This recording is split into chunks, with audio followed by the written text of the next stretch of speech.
आज मैं आपके लिए दो कविताएं लेकर आया हूं हिंदी की, जिसे मैं बैक टू बैक सुनाऊंगा।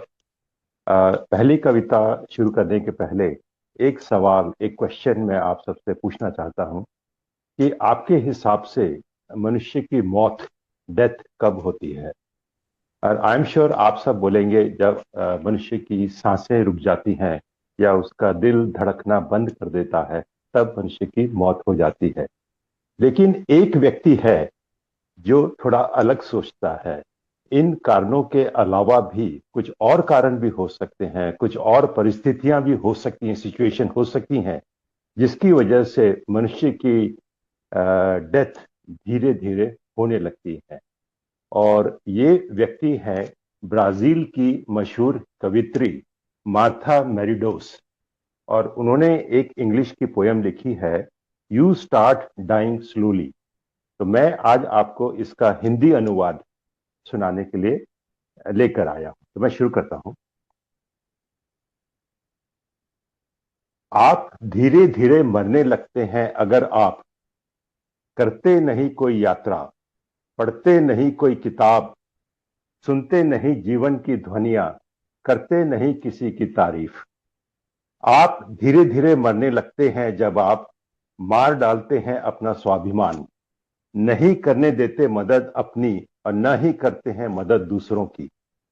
आप धीरे धीरे मरने लगते हैं अगर आप बन जाते हैं गुलाम अपनी आदतों के, चलते हैं रोज उन्हीं रोज वाले रस्तों पे, नहीं बदलते हैं अपना दैनिक नियम व्यवहार, नहीं पहनते हैं अलग अलग रंग, या आप नहीं बात करते उनसे जो है अजनबी अनजान।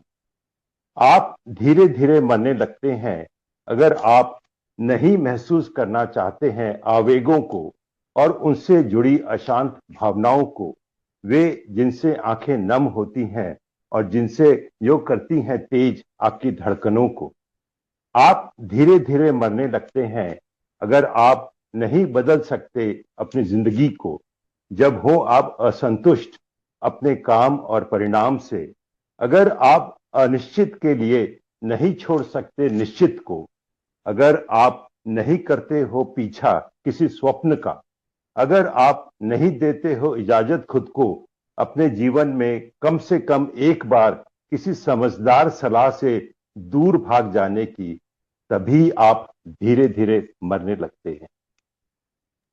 और अब मैं दूसरी पोयम लेता हूं। इस कविता का कोई शीर्षक नहीं है। समय की इस अनवरत बहती धारा में अपने चंद सालों का हिसाब क्या रखें? जिंदगी ने दिया है जब इतना बेशुमार यहां, तो फिर जो न मिल सका उसका हिसाब क्या रखें? दोस्तों ने दिया है प्यार यहां, इतना प्यार यहां, तो दुश्मनी की बातों का हिसाब क्या रखें? दिन है उजालों से इतने भरपूर यहां, तो रात के अंधेरों का हिसाब क्या रखें? खुशी के दो पल काफी हैं खिलने के लिए, तो फिर उदासियों का हिसाब क्या रखें? हसीन यादों के मंजर इतने हैं जिंदगानी में, तो चंद दुखों की बातों का हिसाब क्या रखें? मिले हैं फूल यहां इतने किन्हीं अपनों से, फिर कांटों की चुभन का हिसाब क्या रखें? चांद की चांदनी जब इतनी दिलकश है, तो उसमें भी दाग है, ये हिसाब क्या रखें? जब ख्यालों से ही खुशियां भर जाती हो दिल में, तो फिर मिलने न मिलने का हिसाब क्या रखें? कुछ तो जरूर बहुत अच्छा है सभी में, फिर जरा सी बुराइयों का हिसाब क्या रखें? Thank you. क्या बात है, क्या बात है। बहुत बहुत both of them were very inspiring, Rakesh ji. हम धीरे धीरे जो मरना शुरू कर देते हैं, मतलब देन स्टॉप लिविंग, जब ये हम लोग नई चीजें कुछ नहीं करते हैं, नए लोगों से नहीं मिलते हैं, लोगों की तारीफ नहीं करते हैं, वी स्टार्ट डाइंग। तो that was very very good, and second one was very amazing, very inspiring. बहुत अच्छा थैंक कलेक्शन लेकर आते हैं राकेश जी जब भी आते हैं। Thank you. Thank you Rajesh. Ranjit. Rakesh, we really missed you. I mean, I was also not very active in the last 5 months, but I've actually been on and off for sure, but missed you on the platform, hearing you after a long time. I always feel your poems are very motivating and very inspiring, and it actually brings in some amount of positivity, uh, if not a lot. And I feel it's important because a lot of people say that, this is very idealistic to think like this. Humans cannot think that how you're thinking, how people say that you should not think about. I think your next second poem was more about how you should look at life on what you have and don't look Right. at life on what you don't have. Hmm. And that's the fundamental crux of living a happy life. But I feel it's important to listen to these kind of poems and verses because that is how you need to kind of end up living at the end of the day.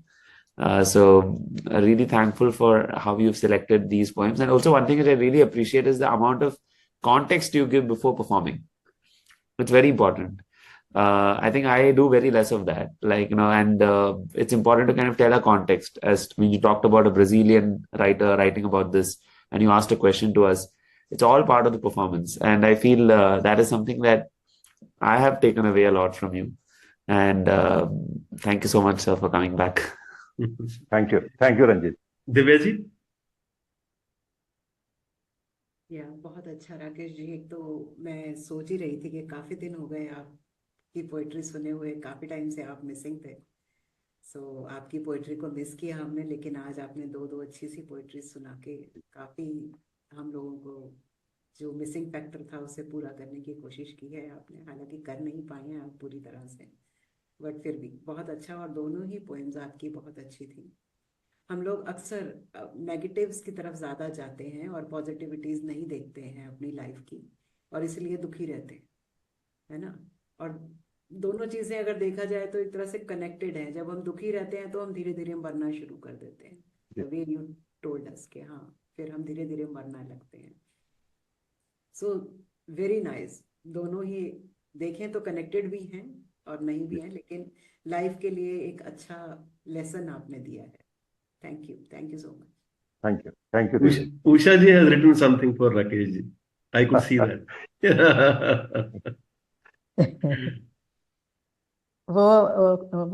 I like those lines especially. Happiness ka do pal, count the happiness ka do pal, instead of blaming for what you are not getting or earning for what you are not getting. Actually, that is the true essence of life, which will make us to be happy here in this world.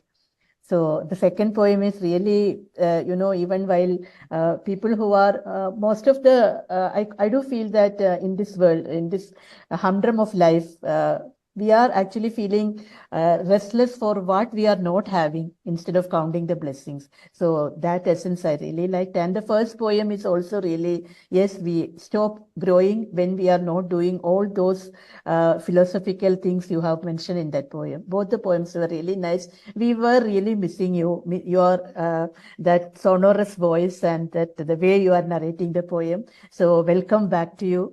Yeah. Please be with us always like this. Thank you. Thank you, Rakesh ji. Thank you so much. Thank you, Usha ji. Thank you.